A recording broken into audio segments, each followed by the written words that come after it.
I'm really excited about this portion of the night because this is an involvement between all of us.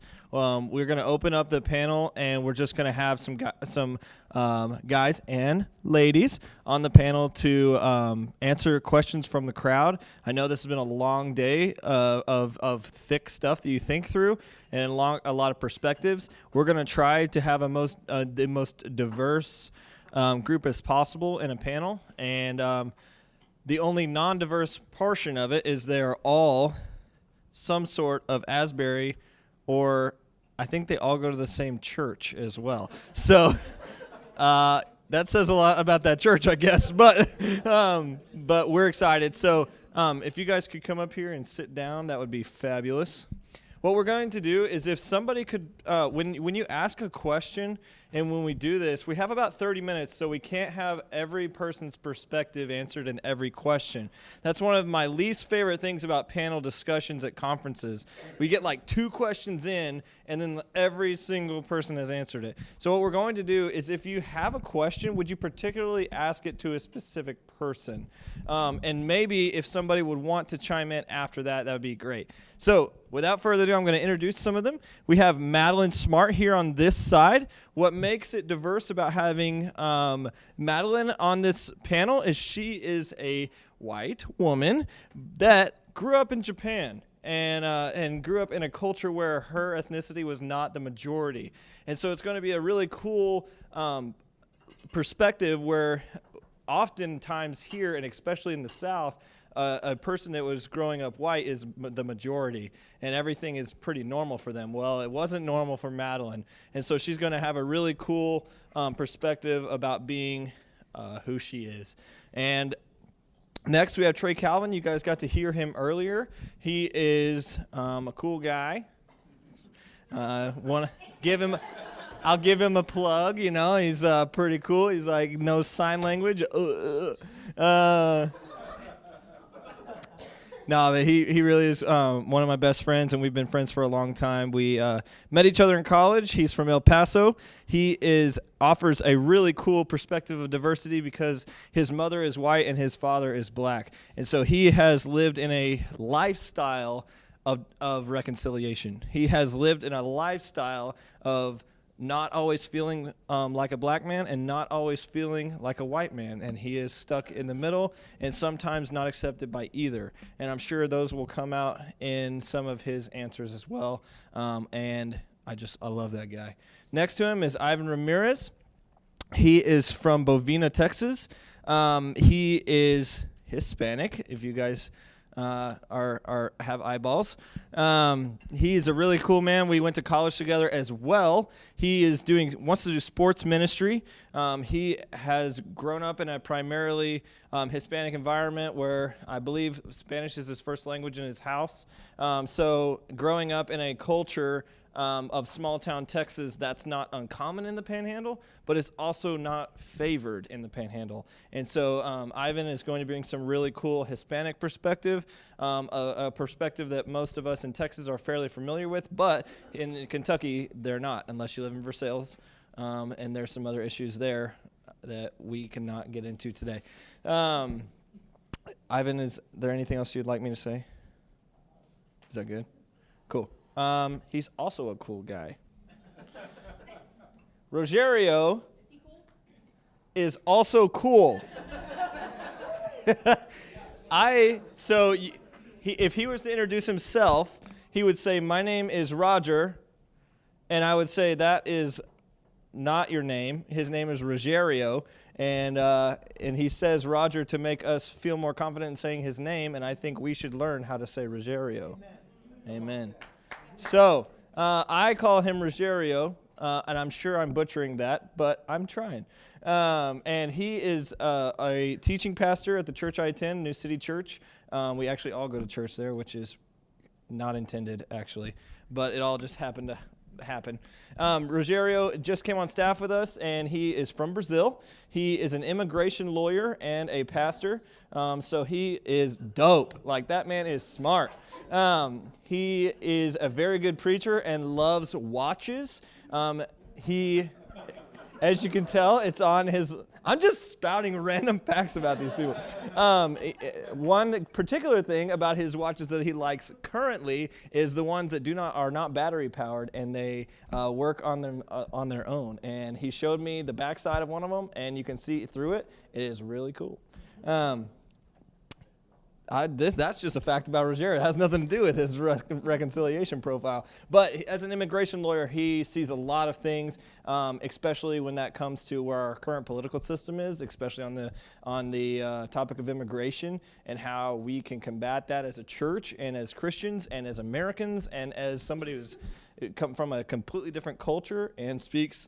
So what was cool about Rogério is he preaches at New City all the time, and he also has a lot of influence with Hispanic-speaking people. What's interesting about that is sometimes he is translating his first language into his second language and into his third language, and so that gets a little complicated, I'm assuming. So if you have questions about crossing not only ethnic barriers but also cultural barriers in reconciliation, that can go to what I call him Big Papa Raj. So he is actually, my phone is Big Papa Raj. I can confirm that.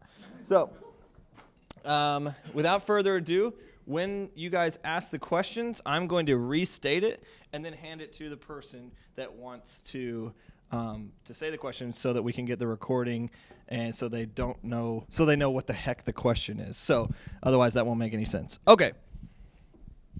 Who's first? Tyler.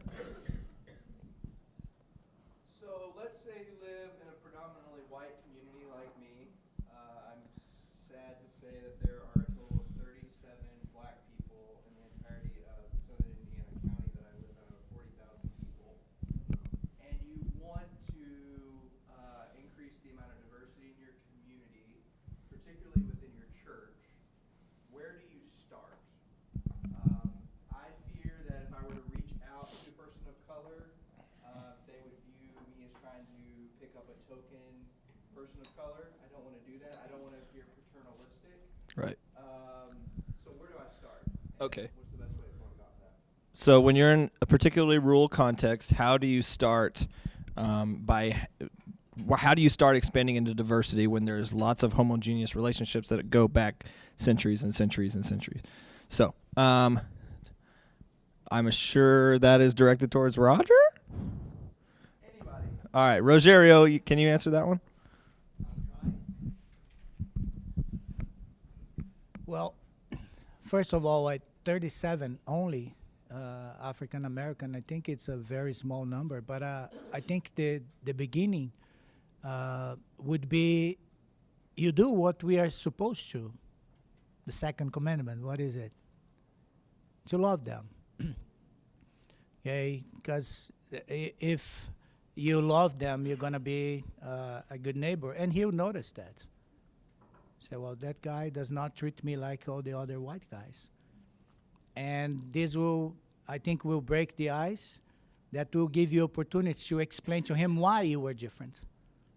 And then we are talking business then.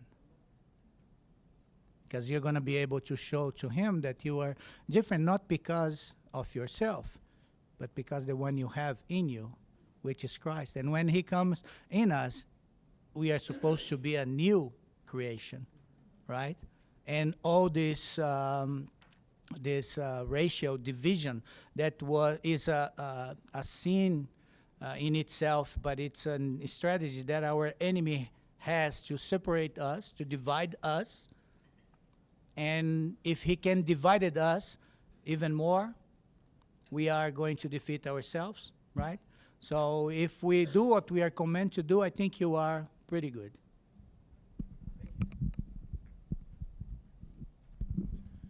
I think I'm going to answer it as well. Tyler, I think also you don't have to start at the church level. You can invite them to the table.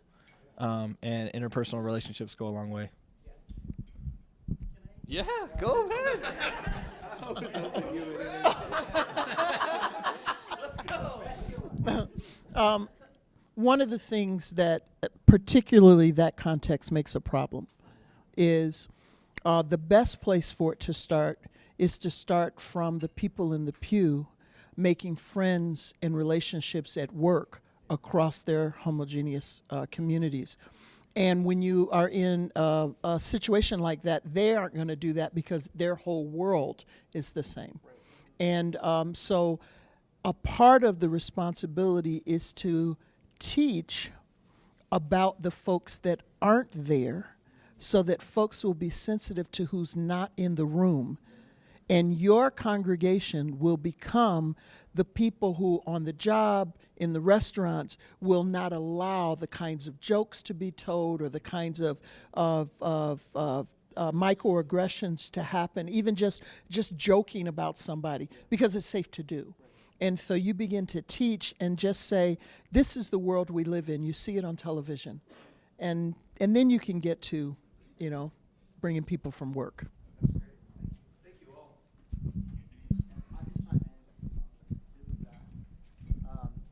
One of the things is for sure is like, especially if it's you personally, listening. Listening goes a long way.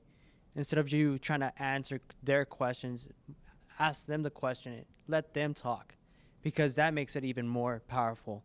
It gives them the ability that, oh, I'm not just another person that I can be fixed or helped. I can be the person who's giving them the information. They want to be heard. Give them a voice. Can I say one thing too? Yeah, everybody's chiming in on this question. It's fine. Yeah. So I think one thing is we as people of influence can be people to step out and defend the person who's not there. So we talk about unity in the body of Christ. And so oftentimes in homogeneous circles, it could be like, oh, well, I'm in a group of predominantly white people. Well, if I hear something that's not accurate, I can be the voice to step up and defend the person who's not there. And so in that way, you kind of don't allow it to continue. Yeah. Preach, girl. All right. Yes, sir, Mr. Scott. So, first of all, great day today. So, and I just kind of stumbled upon this because Justin Rohr, that was here earlier, had to leave. He posted on his Facebook. So I said, hey, I'm interested in that. So I'm here. So thank you all. Thank you all.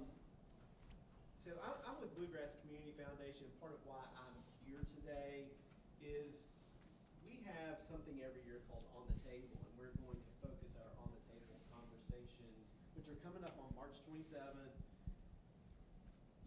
Go find the Community Foundation online, and you can find information about On the Table. We'd love for all of y'all to participate, but we're going to focus our conversations this year on fostering communities, fostering a sense of belonging and inclusion in communities.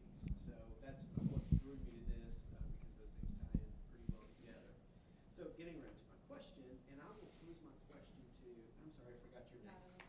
What's it? Madeline. Madeline. I want to give this question to Madeline because you had experience as white girl going into a culture that was quite different from yours, and you were essentially an outsider. And so I think that some of the things that I've heard over the past few months as we are preparing for this On the Table conversation about belonging and inclusion is we must move from a point where those in our neighborhoods that find themselves not in a majority position, that they can come into places not just as a guest, but really feel like they belong there. So it's one thing for me to say, hey, come with me to this place, and that's one thing in inviting you, but then there has to be a point where you feel as much ownership and a sense of belonging in that place as I would. So from your experience, in being in that position where maybe you were very often a guest, but very rarely felt like you belonged, what do you see as the difference there? What is the difference, and how can we foster that belonging? Thanks. That's a great question. And I definitely relate to that. I think I was often in an environment. In my high school, there were 20 of us in my graduating class, and there were 17 Japanese people, and one classmate from India and another classmate from South Korea and me. So I was the only white person, the only Christian. And so It was a really difficult position, and I had lots of friends that were super gracious to me and actually made it possible for me to love Jesus better by their empathy and how they ask questions. And so I had one friend who just was asking me questions. She said, "Madeline, what's it like for you to be the only one in this situation? Like, tell me about your experience." And so I had friends that had different faiths than mine that actually helped me grow to love Jesus better. My friend from India, he came to Bible study at our apartment, and after supper, he went and washed his hands and came back, and I didn't really think about it, but he's like, "Oh yeah, scripture, it's a holy book, so of course, why would I not wash my hands before I spoke?" And so our friends from different cultures can point out things in us and help us grow more. And so I think friends asking questions and extending empathy has been super helpful for me. And I think honestly, just like genuine relationships and time, like, are what it takes to feel welcome in a place. Like, it's not immediate. And so just like being in friendships for the long haul is what's been beneficial to me. Yeah. Wow. That was awesome.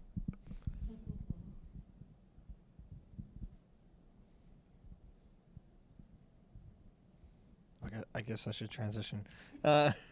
Is there one of the panelists that also wants to chime in a small bit on that? Okay. Is there another question from the crowd? Thank you, Scott. So this question is specifically for Trey. Woo. How would you say, what was your experience growing up kind of as an insider, but also just living in that environment of being kind of a middle grounder in some ways? How is the best way to explain that experience in a shortened version, but also just kind of helping other folks step into those roles of incorporating yourself with folks who are different, but also not being afraid of the differences, if that makes any sense? So Trey, just for the camera's sakes, what made you? How was it growing up as kind of the middle ground between being black and white, and then also ushering yourself into those conversations with other people? Anything else, Champ, that I missed? And also, how would you facilitate those? Okay, and how would you facilitate them? Just how to describe those and kind of have that dialogue started. Cool. So how to start the dialogue as the middleman. Okay. I love that question. So one of my strength finders, the only one I can remember, is adaptability. And I think the reason it's adaptability is because I've had to be adaptable my whole life.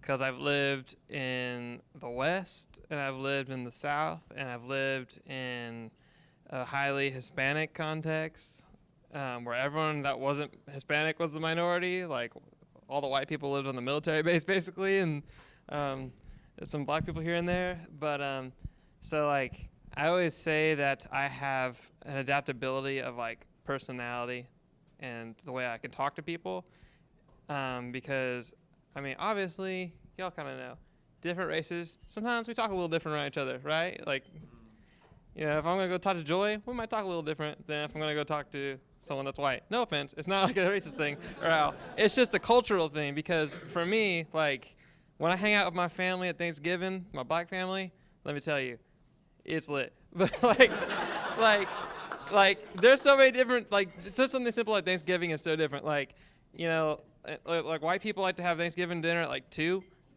And if you're black, you're going to have it at like 9. Like, you're not going to, I don't know what's with the whole eating lunch. Like, it's lunch to me. It's not Thanksgiving dinner, you know? Like, my Thanksgiving dinner's at 9. That's just a little funny thing. But, like, you know, so for me, it's like I've always had a way of being adaptable to the people I'm talking to. Like, when I was in this really small white farming town, I could adapt to that situation, and I could talk a different way. I could change the way I talked, and not because I was ashamed of who I was.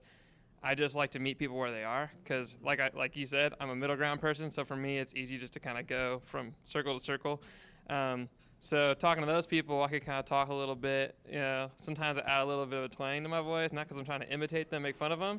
You just pick it up. I pick up accents like so easy because of that.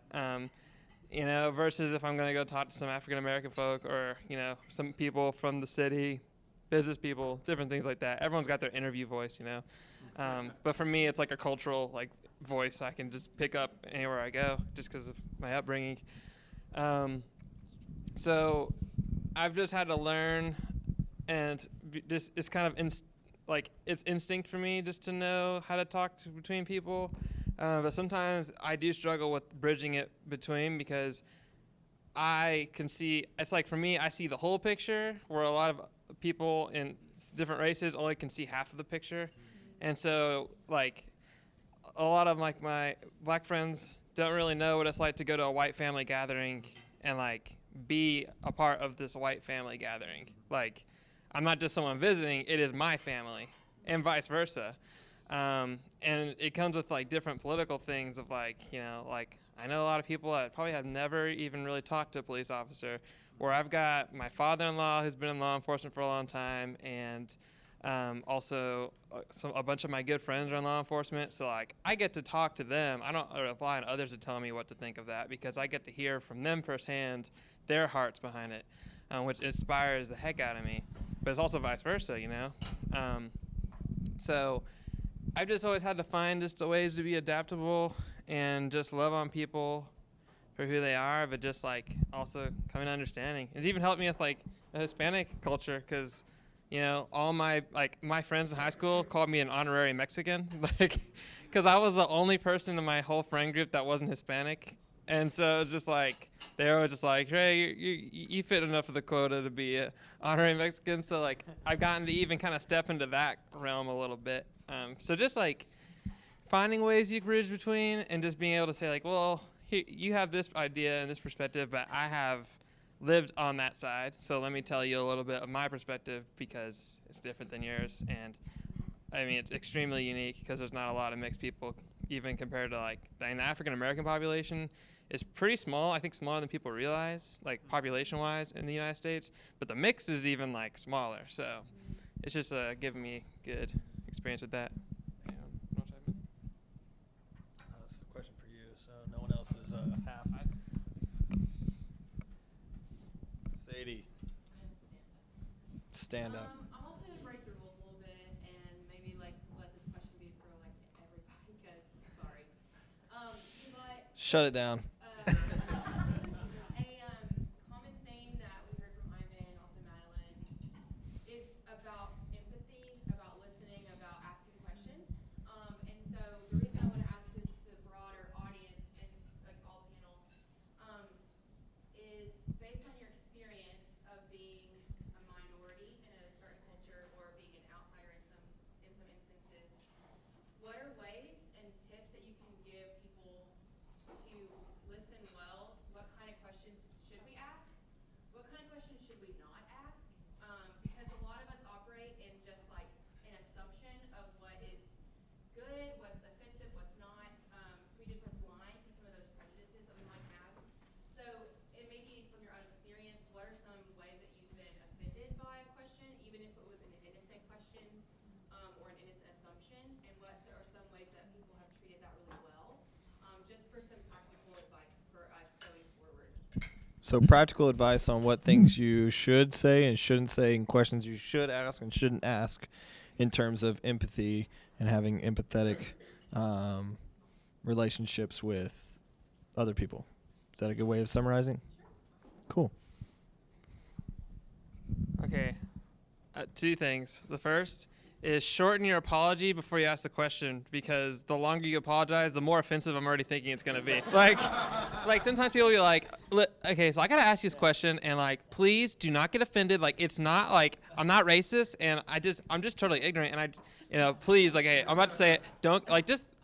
We got it. Like, you just need to say, hey, can I ask you a question? And this is me being sincere, and if I'm ignorant, I apologize, but go ahead. Like, you don't need to like go on this 18-minute like pre-apology, because then you have to, like, honestly, 9 times out of 10 people ask the question, I'm like, it wasn't that offensive, or it's like, that's a fair question to ask. Why not ask it? Second though, like, can you give me like some examples of questions or like conversation? So if a white person who obviously doesn't know what it's like to be in a body, mixed, black, Latino, whatever,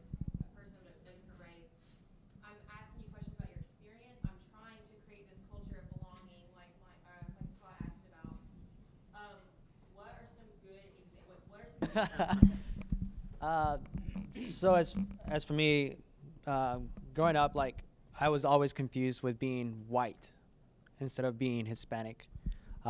So many people actually from other small towns assumed that I was white, and that hurt me because I thought, in a sense they would talk to me just because of the color that my light skin color. So it's just like not assuming that every Hispanic is brown. That's another thing. But also not every Hispanic likes to be don't like to be called like, oh, he's Mexican, when they are Puerto Rican, when they're Dominican, when there are Brazilians, when there are Costa Ricans. Like it's just like not assuming their country. That's very, very important. And so also like a question that you don't want to ask is like, what are you, or who are? That could be very, very like hard to the like at the core. So it's been asked. So I was just gonna say, come at your opinions and questions also from a place of humbleness. Like, don't assume you already know the answer, or don't like come with the expectation of what you want to hear. Like a bad experience for me was like, I don't even know what the article was. It was so dumb. Like it was some article or Facebook video someone shared on Facebook, and some guy just got on there, and like I'm not the kind of person that gets on Facebook fights, but I'm gonna read all your comments. I'm like juicy, like let's go, So sometimes if you make these long, it depends on the argument. If it's like a theological thing, I'm like, okay. But it's like if it's like about race, I'm like, all right, let's see. I'm kind of like, do I need to get involved? 9 times out of 10, 99 times out of 100, never. But like this one guy on Facebook kind of came at this angle. He's like, this is a place of ignorance and a place of not being humble and not having any idea or trying to even have any kind of perspective. But he's a white guy, and he goes along basically the lines of saying, well, black people wouldn't be in the predicaments they're in if maybe they would just stop embracing rap and stop embracing drugs and gang violence, like basically saying like black people want to live in the hood and like want to embrace. And I'm like, oh my gosh, I tore him up. He didn't even respond. Like, because I'm not the kind of guy to comment on Facebook. Sometimes I'll write a post on Facebook and I'll delete it because I won't even post it because I don't really, it just like is a thing for me mentally to do, but I'm not actually going to do it because I just think it's 9 times out of 10 ridiculous. But, and people like will argue back, and I don't like that because I'm like, I have better things to do. But he did not comment back because I was like, well, you listen here, buddy. First of all, black people have been either segregated against or enslaved like 4, 5, 6 times longer than they've been free, okay? And it's like, it was just like, I was just going off on him. I was like, I had like a long paragraph. I was like, you don't know the half of my family's culture and the history and where they are and how they got to where they're at because of all the things they had to deal with. And you don't understand the things that are keeping a lot of people in those environments right now. I mean, and I'm sure Joy can tell you some stuff about Flint, Michigan, because it is that kind of place, If you want to get an idea, have you seen Flint Town, the documentary? It's a documentary kind of about the police force of Flint, like one of the most underserved cities in like probably the world when it comes to the police force. Like it is like super underserved, and it gives you it gives you a lot of tension between law enforcement and the community, and even in the law enforcement themselves, some being black, some being white, male, female. It is a phenomenal, little strong language, so that's not your thing, and it's real life. But it shook me to the core to really see firsthand that community. But yeah, that's kind of going back to what I was saying. You got to come at it from a place of humbleness of your questions, and don't have an answer you already want to hear, because it might not be what you think. Because me and AJ, we're both black, but we have way different upbringings and way different experiences. So.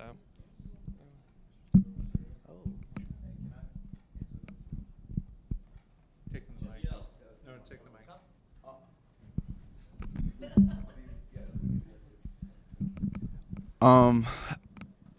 I was waiting to answer this question. But I would say, as far as questions relating to the question that was asked, to not, I guess, like, when asking a question, not to have like a posture of like assuming.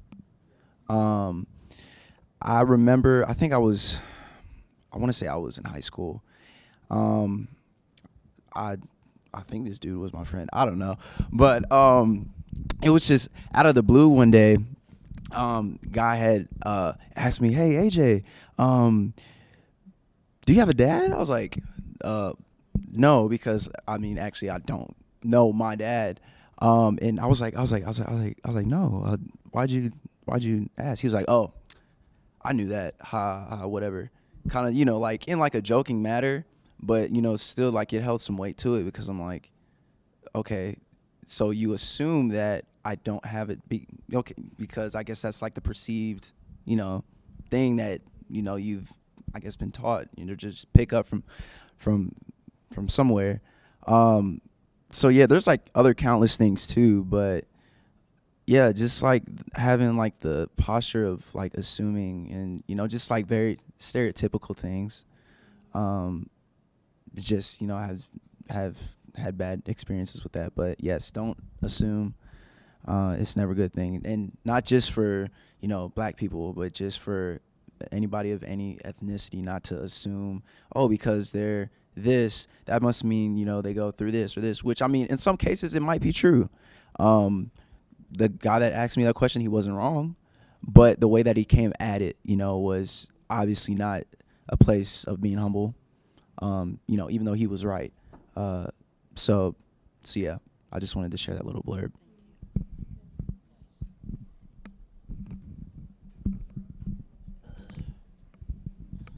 Well, what I want to say, I don't know if there are right questions to be asked. What I want to tell you is that before you ask any question, think about your question first and your intention. Why do you want to know what you are asking? It's because you want to get educated, you want to empathize with that person, or you just wanted to confirm your bias or your prejudice. And then if we feel, we can feel that, one thing about minorities, we need to learn what is not said, right? It's like learning a language, and this helps, especially me, many times, because I understood what was said to me just after. And I couldn't say, man, what this guy was telling me, that's just not right. For instance, I was in seminary, and you think, oh, everybody's Christian, right? And this guy comes to me and says, Roger, what are you doing here? And innocently, I told him, well, I'm here to study theology. But later I said, man, I think what that guy want to say is that I don't belong here. I am in the wrong place, looking for something that I shouldn't, right? Because if you are in a seminary, what are you doing there, right? And so I just that, because when you, I just said, when you love people, your intention is to get to know them, to get close to them. Okay? Ivan said, listening, it's a good thing. Yes, but listening is not as easy as people think. We don't want to listen. We want to speak, right? We want to be listened. But we don't want to take a time to listen. And this goes for, even for pastors, it's difficult for us to listen to. We need to train ourselves, otherwise we won't listen. And counseling sections, most of the time, you don't even need to say anything, you just need to listen. Just giving time for people, giving part of your time to listen to them, they will feel valued. It's something important. Okay, so again, I don't know if there are right questions. It all depends. We always need to be intentional in what we do. So just look what you are seeking for, and if you are sure, go ahead. And then I'm going to add one more thing. And AJ kind of sparked this reminder to me. Stereotypes are usually walls that we build amongst relationships. But love is what breaks those walls. Let me give just one more example. Let's go, Roger. Yeah. It's not about love, you know. One time I was in a store. Sometimes the conversation came, oh, you were from Brazil. And the lady automatically switched to Spanish. Oh, I want to honor you. And want to speak in your own language. What you saying? You're going to give her a lecture? Say, oh, no, I just play along. Okay? I just play along because, you know, that's not, I do speak Spanish, but it's not my language. Right? I could have said, if you want to honor me, you need to learn a little bit more about history.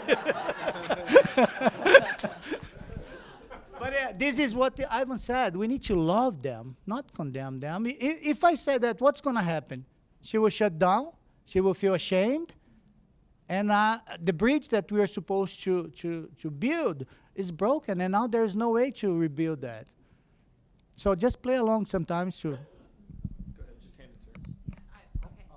Okay, I have a question. You want me to ask it in here? Okay. So, in an effort to be, should I stand up or, okay, good. Okay. In an effort to be a bridge builder, then, this is something that is on my heart a lot and that I talk about to a lot of people, and it's just kind of my general question right now because of how divided we are. I have a lot of friends from so many different backgrounds, and particularly on Facebook, things can become so heated, and I do think that engaging people in that way is oftentimes just shuts people down and it's unhelpful.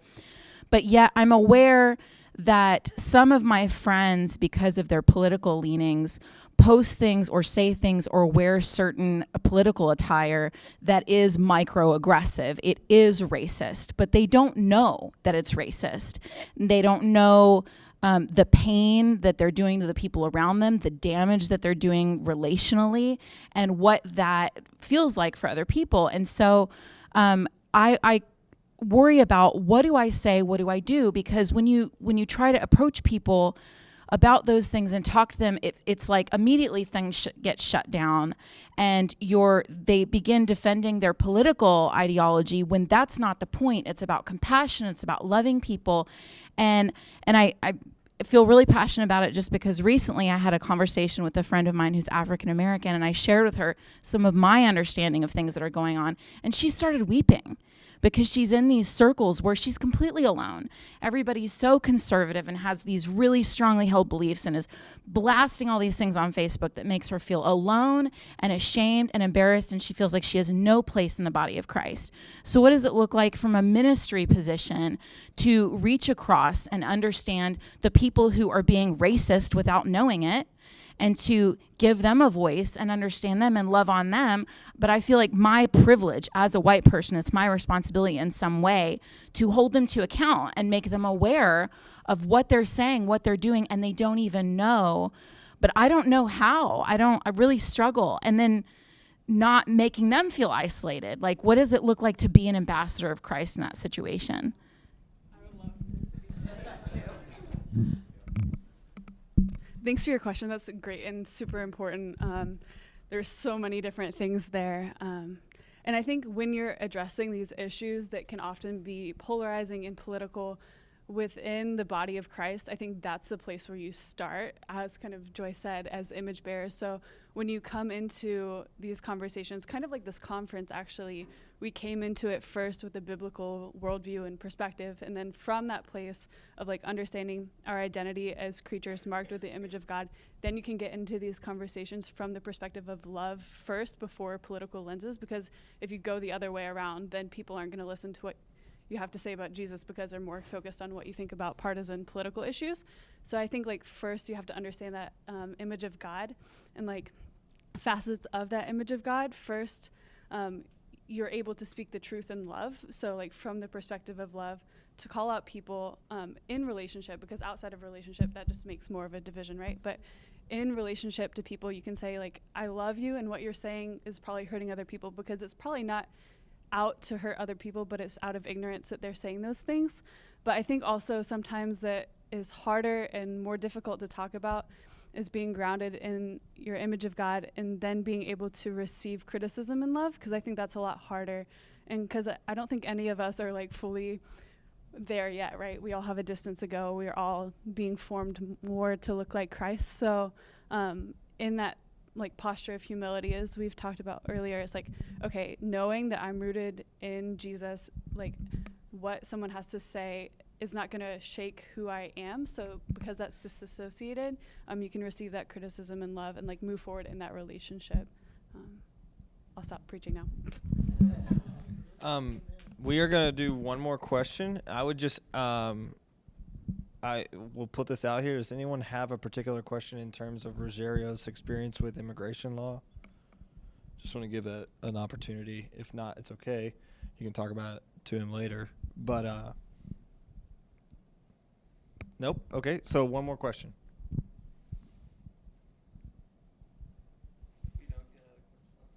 Yes, sir. Does anybody have a dream of what we do next to move this forward? I got no. I would like to see more engagement from the seminary. And I'm not trying to make a dig at the seminary. It's just like, if I'm completely honest, like this has probably been one of the most isolating times of my life. Like, not only like because of my skin color and my upbringing, just because of like what I want to do in life. Like I felt like such an outcast, like because of my upbringings. Like I didn't grow up in church, you know. I don't know all the basic Sunday school lessons that everyone else knows, or like I don't know every book in the Bible because I didn't learn any songs to know that. Like, you know, I didn't go to church camp. Yeah, like being a youth pastor to kids that have been Christians longer than me was kind of crazy. I can't believe people let me do that. But so like I would just like to see the seminary work harder.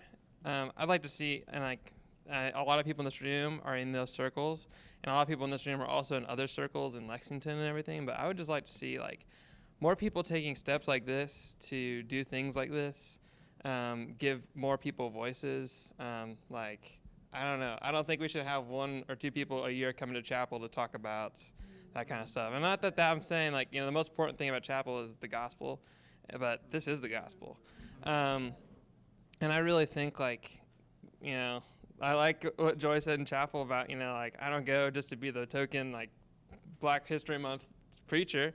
But, like, we need to be having conversations like these all year round. And it needs to be a part of our conversation always. So I would just like to see, yeah, like, bigger effort towards, you know, more minorities being here, considering, I think, student-wise, like body count, like in Wilmore, that's not African, like people that are actually like African American in a sense. I'm not trying to discredit my African brothers and sisters. I'm just saying there's like a small handful of us, you know, and even Hispanic. Yeah. It's really disappointing, you know. It's already hard coming to Kentucky. Like it literally switched for me. Like Texas is a majority state. And now I'm like here, and I sometimes just feel like so like isolated and alone, almost like an international student in a sense, because it's just such a big, at least for me, from where I'm from, huge change. So just seeing more engagement and just like honestly more outreach from people like you guys. Like, I mean, I know I'm not the only one that probably loves just talking about stuff like this, you know. And it's kind of like I'd like to see it more often, I guess, more conversations like this versus just having a special conference for it. But.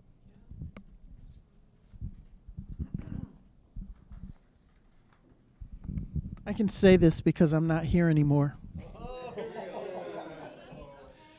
As I said in chapel, a part of what was so exciting about this invitation, in fact, I just said it on a phone call, is that this is what I wanted to do when I came here 20 years ago. And I got a chance to do it almost in Southern California. In establishing the William E. Pennell Center for African American Church Studies. And the reason I say almost, and it's why I want to take the mic now, is because in the current culture that we're living in, This is harder than it should be in 2019. And what people are doing is putting up their walls, and they're putting up their defenses. And I was thinking as you were talking to say, you guys have to work on two fronts, in the congregations where you have influence and in the institution.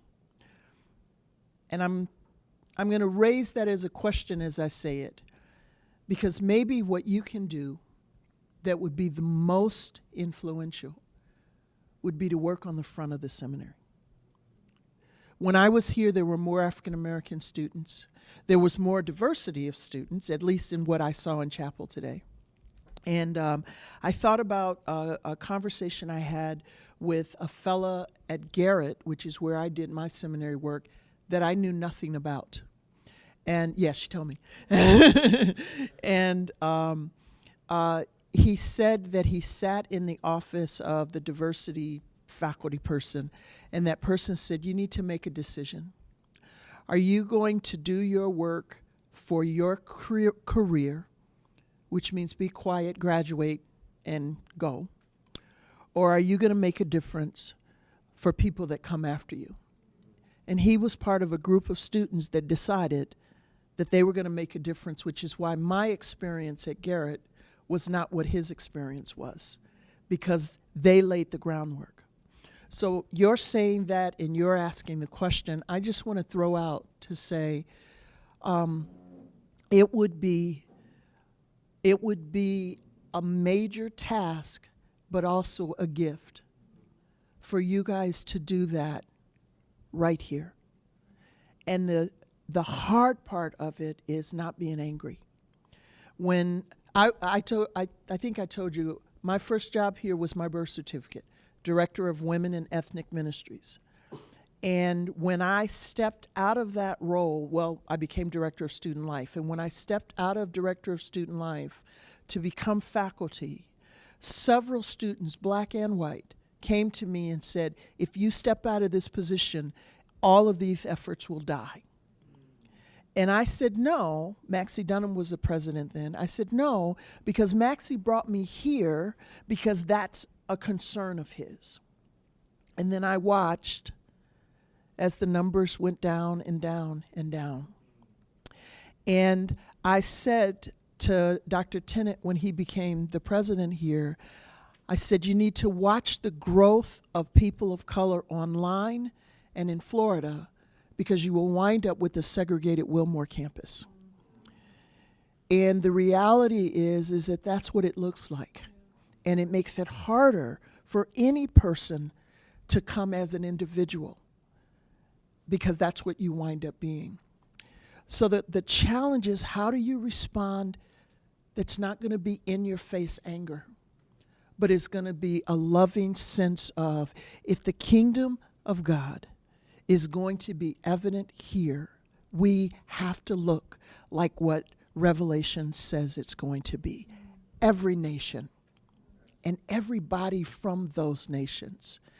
And for us, as evangelicals, because I know this is a Wesleyan school, but it's very evangelical. As evangelicals, what is comfortable is non-American people of color, because we haven't dealt with this issue. And that's why there are a lot of internationals that have gone through here, even when there were more people of color. It is very easy to say, have somebody from Brazil or have someone from Kenya and let them go home.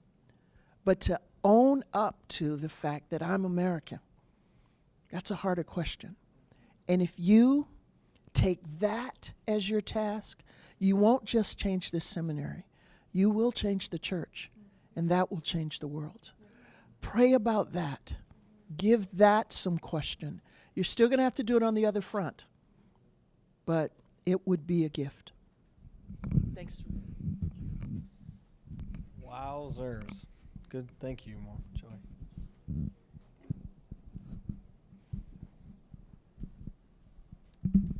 I'm not gonna be too long, but I just wanted to just harp again just on everything that's been said. It's real easy as I've heard from some people like that have gone to conferences similar to this or just conferences in general. It can be real easy to have all this information being spewed out and then to just sit on it. Like, that's so common. I worked at a summer camp for about 4 years, and one of the main things that we harped on when kids would come in and out, because it was a church camp, one of the things that we spoke on was that it's real easy to come to camp, you know, and be surrounded with Jesus for a week and be on the spiritual high and be like, oh yeah, I'm gonna do so many cool things for Jesus. But you know, when you go back home, it's like you're just sitting on ice. So adding practicality to a lot of the things that were said is definitely like a huge next step. Because I have been a part of groups like this myself where we talk about solutions for different things, but then it's kind of just dead weight. Like, it doesn't matter much because we spend all this time talking about it, but then nothing's being done. So I'm not saying that once we do take action, everything's going to disappear. Like, I mean, that would be cool. Like, if this wasn't an issue anymore. But you know, it's going to take baby steps. So like, even a year from now, if like, you know, like it's not what we expected to look like on this campus, but yet we were still doing what we needed to do, still pushing for change to happen, I count that as change. You know, it doesn't have to be something super radical, because something like this has lasted for years, and so it's going to take time. But just knowing that, you know, the little that we can do can make a big difference. So I know we have like all these guys up here that want to speak. Our last session is going to be about this topic, and so like, how do we take it forward? So Mike, thanks for the great transition. If you guys will plug into a group, that would be like each one of you plug into a group. That would be awesome. And a really practical thing is, I know we have over 25 dinner tables represented in this room. Don't do this. Don't take Ivan, Trey, and AJ, and that's it. You know, you can't just, AJ's not going to get a meal from every single person in the room that is white. But go find somebody in your community that is different than you and invite them to your table. Invite them to learn, or invite yourself to learn something about them. I think that's going to be crucial. Rocky, or you guys, if you guys would go back to your seats. One thing before we... Yeah. The last question was, what do we want after that, right? And picking up in what AJ said, I think we are not here for no reason. It's not a coincidence that each one of you guys are here today. I don't know why you choose to be here, okay? But the fact is, you are here and getting a lot of information about all of that is happening.